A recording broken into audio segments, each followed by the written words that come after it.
SC వర్గీకరణ బిల్లును Telangana assembly ఆమోదించింది. ఈ సమస్యకు శాశ్వత పరిష్కారాన్ని చూపించడం చారిత్రాత్మకమన్నారు సీఎం రేవంత్ రెడ్డి. వర్గీకరణ వెంటనే పూర్తి చేసి ఉద్యోగ నియామకాలు చేపట్టాలని BRS MLA Prashanth Reddy demand చేశారు. వర్గీకరణతోనే ఎస్సీల అభివృద్ధి జరగదని, ఆర్థికంగా కూడా వారు అభివృద్ధి చెందే విధంగా ప్రభుత్వం చర్యలు తీసుకోవాలని BJP MLA Payal Shankar, CPI MLA Kunamneni ప్రభుత్వానికి సూచించారు. పార్టీలకు అతీతంగా రాష్ట్ర ప్రభుత్వం ఒక ప్రక్రియను చేపట్టి ఆ ప్రక్రియ ద్వారా ఈరోజు బిల్లు రూపంలో సభ ముందుకు వస్తే అందరూ దీనికి సంపూర్ణంగా మద్దతు పలికిండ్రు. ఈ మాదిగా ఉపకులాల వర్గీకరణ సందర్భంగా పోరాటంలోనే చాలామంది చనిపోవడం జరిగింది. వాళ్ళందరికీ నివాళులు అర్పిస్తూనే ఈరోజు ఈ సమస్యకు ఈ సభ శాశ్వతమైన పరిష్కారం చూపించడం అనేది ఇది ఒక చారిత్రాత్మకమైన సందర్భం. కులాల మార్పు అనేది ఈ వర్గం ఆ వర్గం అనేది కమిషన్ డిసైడ్ చేసింది.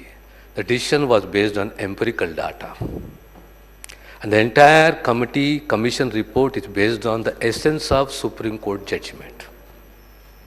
ఎందుకంటే రేపు పొద్దున మళ్ళీ ఎవరు కోర్టుకు పోయినా మేము నిలదొక్కోవాలి. ఈ వర్గీకరణ అంశం తొందరగానే చేపట్టి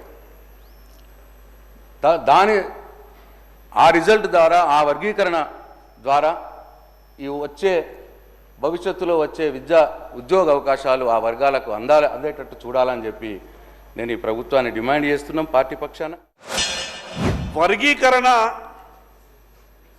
అయిపోతే అంతా జరిగిపోలే అధ్యక్ష. ఆర్థికంగా వాళ్ళంతా కూడా బలపడాలి.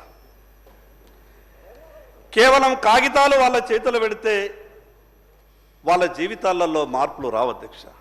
వేల కోట్ల రూపాయలు కేటాయిస్తున్నారు, 100 కోట్లు కూడా ఖర్చు అవుతలేవు. మళ్ళీ ఏమంటారు, క్యారీ ఫార్వర్డ్. మరి 1000 కోట్ల రూపాయలు కేటాయించి 100 కోట్ల రూపాయలు కూడా ఖర్చు కాకుంటే ఆ సామాజిక వర్గాలు ఏ రకంగా బాగుపడతాయి? వర్గీకరణతోనే అన్ని సమస్యలు పరిష్కారం కావు. నా పాయింట్ అది.